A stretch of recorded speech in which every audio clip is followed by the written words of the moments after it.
Hey, what's up? Silas here. So in this video, I'm going to be talking about Eliud Kipchoge, who just ran a sub 2 hour marathon. That's 42.2 kilometers or 26.2 miles, which is an insane amount of time. Pretty much all of us have been able to run at some time in our lives and at different levels, and we can have an idea of what a kilometer is or a mile depending on where you've grown up.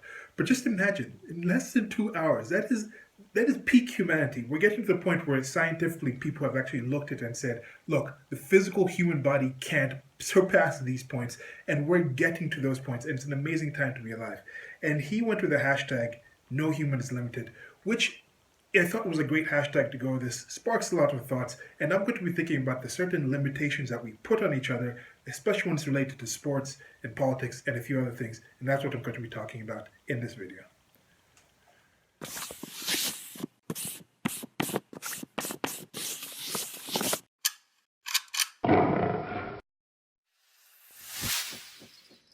Okay, so let's talk about that hashtag for a bit.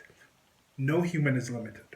So, I get what he's getting at in general, but just the general focusing, I look at him and like, look, Eloise, I don't care what kind of training I do, what kind of practice I do. I don't care if I have the same kind of situation you had with the world-class athletes being windbreakers for me. I don't care if I have a pace car. I don't care if you have the computers and everything going into the data. I don't care if you have a company like Ineos funding me and investing in me in order to do this. And I have 17 more years to train from now. Or if I go back 17 years ago and trained and got to this point, I don't think I would have been able to run that sub 2 hour marathon. There is an aspect of it where it's like with him, he has the genetic aspect to have that. Yet he's also been put in the right situation, the right mentality, the right people around him. And that's what I saw about this. And it's like, wow, that is an amazing thing. He was able to take in all these things. Ineos is a massive company. I think it's a chemical company somewhere in Europe. He had tried this before with Nike before in Italy, and they said they picked this other place in Vienna because they thought it was more covered with trees, so there's not going to be as much wind. So he picked the right area. He's been practicing for a long, long time. They've been doing details. He's had a coach for 17 years. He's been working at this. He's got his diet in check. He's got even, when it comes to Kenya, there's about over 40 tribes, and most of these people come from one tribe, the Kalenjin tribe, and that's where he's come from. So there's so many selective processes that go through that. Yet it's that entire human genetic thing getting to this point, getting to him being born. I think he was born in what 84, being born in 84, getting to this point, getting into a country that has the issues that it has, getting to the point where he actually ends up marathoning, not getting injuries, not getting illnesses, getting to all those things, then getting this entire world, entire human species, the ideas and the involvement and the importance people willing to invest into this, the millions that it takes into having this British sir, somebody who sponsored this event. There's a story about him actually going to the UK or going to Britain and then flying to Vienna in the guy's Gulfstream, and the Gulfstream thing, we were like, oh, he's spending too much. He's spending too much CO2, global change, climate change, all these things. But all those things coming to it to have this man break a sub 2 hour marathon and have us all be able to watch it in that kind of way is just an amazing thing to show in my opinion, to show the lack of limitations, the limitations that we can overcome by coming together, by humans doing different things and coming together and helping each other to see this. And I've talked about this with the Olympics. There's one thing with the Olympics where I was talking about before. It's like, look, I'm not going to run that sub 2 hour mile. It's not in me. But he's probably not going to be able to squat as much as I can, and I can squat because that's just also my genetic thing. And then I've gotten to that situation. I've also avoided the injuries and all that, and blah blah blah. But anyway, getting back to the situation here.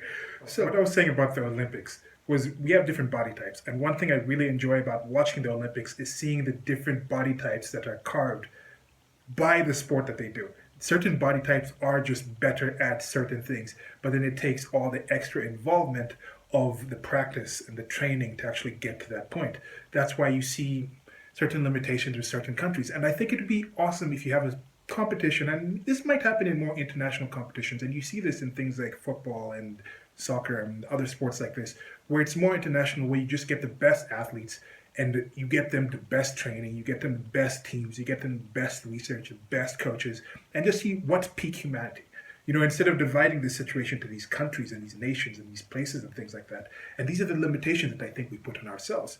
These are some of the limitations that come from things like politics and things like this. Like you watch this thing and people are like, oh man, it's a great time for Kenya. And I'm watching it more just like, wow, it's a great time for humanity. Now that could be in part due to my upbringing, due to being born in France and moving to Kenya, moving to the United States, back to Europe, then back to Kenya, then back to the States, and back and forth in those places. And right now I'm in Kenya. And a lot of Kenyans are, of course, overjoyed about this, as expected, as you'd see. But as I mentioned, there's over 40 tribes in this country, and there's a lot of tribal animosity within this. But something like sports can actually get people to that high level where they think, oh wow, we actually here. This is actually something Kenyans have achieved. But then there's a lot of Kenyans, like I'm Kenyan, I'm a Kenyan citizen, but I can't run a marathon. There's very few Kenyans from one actual tribe of the 42, yet when a lot of people think Kenyans, they think marathons, they think runners. They don't think about someone like me. And I don't necessarily think I'm typical of Kenyans. I don't think Eliud is typical of Kenyans either. But certain people will have that certain mentality. This is what a Kenyan is. This is what I'm going to define this larger group as. Now, I wish we could just think, hey, these are human individuals. This is all part of it. But let me focus on that one part of defining that section. You see, a Kenyan might see this and then say, like, oh, look, that's us. That's Kenyan excellence. And I'm borrowing this from people saying black excellence. Yet it's a fraction. It's 0.0000001% of the population that can actually do this. And then they'll focus on that and say, yes, you can teach that. That's what Kenyans are. But then will they also look at the one Kenyan politician from that tribe doing some really corrupt things, stealing money from the country, and say that's all Kenyans? Or will they be in that point like say, oh, you can't judge us based on that kind of person? And you see this all over the place. People say, oh, look, no. Oh, that guy, that's not one of us. That's not truly, and the no true Scotsman fallacy. You see someone, you're like, that's not an example of who we are. Yet you look at somebody who matches that group that you have, and all of a sudden that one person now will be an example of what is definitive of your people. And I wish we can get away from that and go more to just the human kind of way of looking at this. And one thing that had made me think about this before was I had met somebody. She actually runs marathons. I think she's Taiwanese or something like that in origin, in genetically ethnical ethnicity was from somewhere in Asia, and she runs marathons. But she posted something around the last World Cup, and when the French team won, and then there was all these flags of different countries that the French people had been from. I guess their ancestry, their ethnicity was from those countries. They were first generation, or they had moved to France and been selected to play in the national team. And they're like, oh, for France to win, they had to be African. And this is what's happening on both sides. I think she was saying it more as somebody who was like, this is ruining what France is supposed to be. And, I think she was more on the political right. And we have some agreements, definitely disagreed on this kind of topic, talking about the open borders thing, talking about how the West is being changed, talking about how Europe is being changed like that. And then you also had Africans who were like, yay, look, Africans have helped win the World Cup. Like France couldn't win without Africans. Yet you have those same Africans talk about how negative colonialism is, talking about how white people coming to Africa is actually destroying Africa. Yet those same Africans will look at that same situation from that same relationship between Europe and then cheer. And then you'll have this person, and she posts this, and then I ask her, like, wait, so are you against people traveling? Like, your parents were not American, were not born in America, but they moved here, and then now they had you, and then where are you from? I met her in a city, and I was like, where are you from? Where were you born? She was born in a different state. And I said, okay, so why is it okay for you to move from that state and come to this state, just like your parents, it was okay for them to move from there and come to here and then be American, and then you be from that state. Let's just say it's Ohio. And then she moves to, let's say it's Washington, D.C. And then in Washington, D.C., she says, okay, now I am a Washington, D.C.ian. Washingtonian. I think that's the term. Right, D.C.ian? I don't know. What do people from D.C. call each other? I've lived in D.C., I should know this thing. Yeah, let me know. I'll look. Okay, so I asked her, so if it's okay, if you can move from where you were, your parents can move from where they were to the United States of America, become American. You can be born in that state and move to this city and then feel you are a part of this city. So why is it so hard for you to believe that these people can move from African countries, go to France and actually feel French and actually represent France. And yes, they were listening to music from that country. They were listening to African music in the locker room after and dancing and things like that. And the people who had been multi-generational French were there dancing with them, and it was multi-generational. But these are things that have gone around.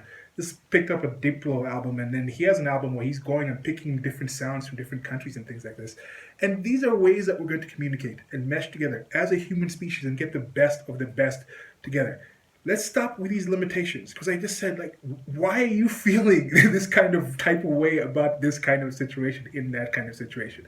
And she runs marathons. That's what I wanted to say here. She runs marathons, and there's probably never going to be a time in my life where I'll be able to beat her at running marathons. Now, she's been part of this. She travels around the country doing marathons. Now, if she's watching this, she could probably get a lot more from just the sheer sport, the sheer physicality of what Eliud did, from having experienced running marathons, having experienced the practice and the training to get to that point, than I could, than a random Kenyan could.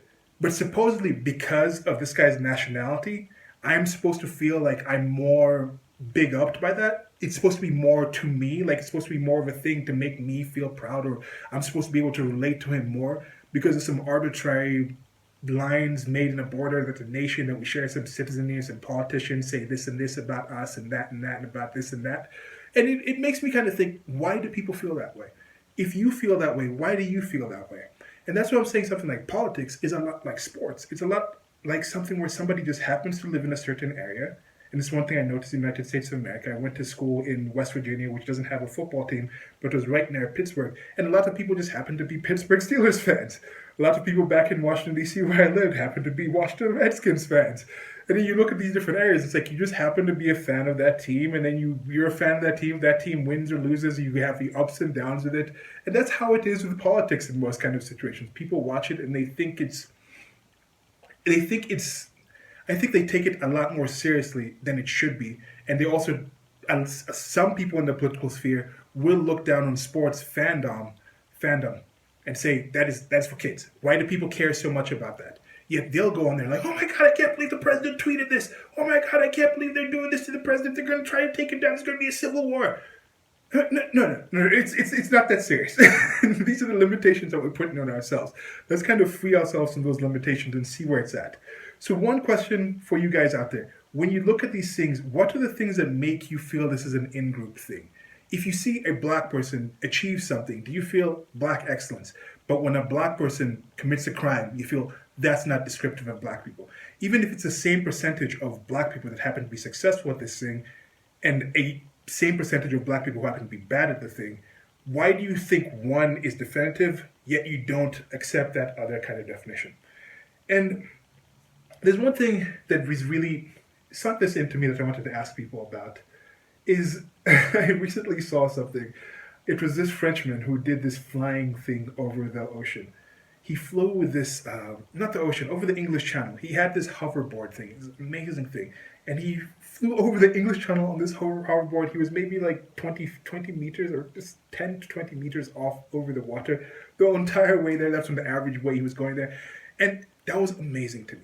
Seeing him after, hugging his family after, and they're like, this is amazing. He's tried for this for so long. The technology he's put into this. And we look at that, and then do random white people look at that and say, that's white people's success? Like, that shows how inventive and ingenious that white people, ingenious that white people are compared to black. Oh, what have black people, what have Africans ever done? What do they look at that and say, oh, what have they ever done? Look what white people do. There's a random obese white person sitting in like the South in Alabama who's never really done much. Look at that and be like, yeah, that's white people for you. That's us doing it.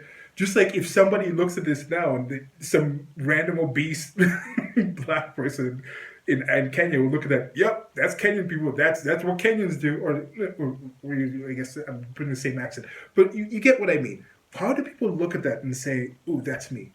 Then because I was born in France, should I have some kind of stronger connection to that Frenchman doing that than somebody who might have been, let's say, German, whose parents might have been fighting against this person's ancestors when they were actually still in Germany? Do you see what I'm getting at here? I don't understand these limitations, these definitions of how people put the in group, out group kind of thing. And when I look at something like sports, when I look at something like this, I see that all the people that were involved in Eliud being able to do this, all the man hours, and man hours, I'm talking about mankind hours, not just male, female. This is another thing. Do people look at it in one way and say like, okay, this is a male thing? I'm just talking about men achieving things here.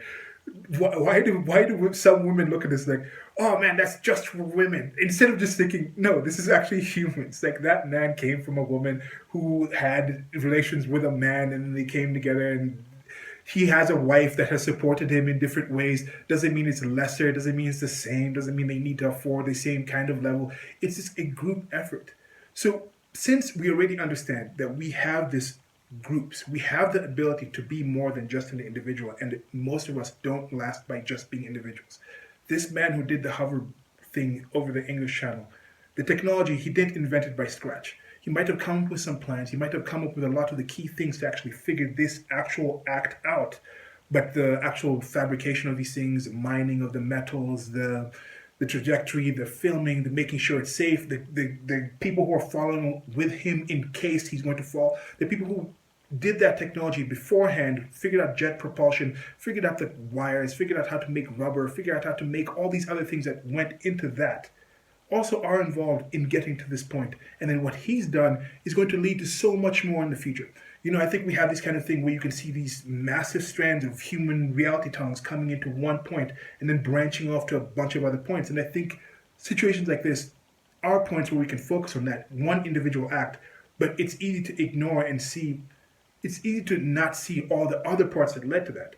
Just like with Eliud, we might look at that and say, oh, that's a great moment for Kenyans. But no, that's a great moment for him, and it's a great moment for humanity. The other group I'm looking at besides him is humanity, because of how many people were actually involved in this. The world-class athletes that decided to be windbreakers for him, pace setters for him. The pace car that was going with a laser that did all the technology to actually say, okay, you got to be maintaining this pace. All the people that came to watch, are they thinking like, oh, he's not Kenyan, so he's not like me, I can't come here and support him in the same kind of way? The people who are filming this thing, the people who are funding the thing, the people who are planning this thing, the Nike people who actually made the things. Unfortunately, even the sweatshop people in China who are making the shoes that he made. I don't know where the shoes came from, but I think they were Nike shoes. But all these kind of things, why do we have these fake limitations, these artificial limitations on ourselves, when we can be like Eliud and just get to know ourselves like an individual and then see how much can I do if I don't limit myself by these fake limitations? How much can I personally do if I put myself out there and try and accept the help of everybody else who's out there, and not just say, oh, you're Sir this from England, your country was colonizing from my country, you're a white man, I'm not going to accept you. Oh, we got to do this in Europe. No, I have to do this in Kenya. We have to do this in Kenya. Oh no, I have to wait till Kenyans have their own shoes. Not even Kenyans, but Kalenjins. We have to do it. We have to be Kalenjin shoes. It can only be all these kind of things. No, let these things go. I think look at the examples like this. Look at how people move around, and I think sports is one good way to kind of show people these things, how different things happen, how a few people, a few very unique people can put in a lot of effort and time into something and be very inspirational to the rest of us. And I think I'm going to end it there. What do you guys think? What do you guys think about human limitations and unlimited humanity and the limitations we put on ourselves? And what kind of things do you think you could possibly have done more if it hadn't been for a limitation that you put on yourself? Because I for sure know there's many of those things, and I don't necessarily regret them because I've learned from them. I've been able to understand them now, and I think I'm at a point in my life where I can benefit from that experience to not repeat it again. Where I'm going forward, I'm like, look, I have certain things that I've wanted to do, that I've put on fake limitations to myself. I've been believing other people saying, you as an African, you as a black person, you as this, looking at myself and getting depressed and getting overweight, and like me as a fat, I can't lose this weight, I can't do this, I can't do that. All these limitations I've been putting on myself. And then you look at something like this, you look at this guy, the amount of effort that he's done, the amount of failure that he's gotten to before he's gotten this. Failures to him that would have been successes to 99.99% of the population, because I think the previous time he did it was he ran the marathon in 2 minutes, and it was 2 hours, and I think he was about 20 seconds over. It was like 2 minutes and 40 seconds, or 2 hours and 40 seconds, or something like that. Which, again, like I said, 99.9% of humans that have ever lived did not get to run that. But that was a failure for him because he was trying to get to something else. But yeah, just think about that thing you can do. Get to know yourself as an individual. Understand that other people are individuals. Don't just say, this is the only group of people that can help me, and all these other people are an out group and they can't actually get help from them. Take individual help. Get to know yourself. Let go of the limitations and try to find what you can do, at least that you can think of in your mind, that you don't really have limits on. Something unlimited you can think of where it's like, if I do this, if I can get the actual point where I'm doing this, it's almost unlimited to actual non-straight objective physical limitations where it's like, look, soon we're just going to have robots. We're going to have cyborgs, because we'll get to the point where a human body just literally cannot move any faster than someone like you did. So just congratulations to him. Thanks for watching the video. Like, share, and subscribe. Links below to a merchandise store, and goodbye.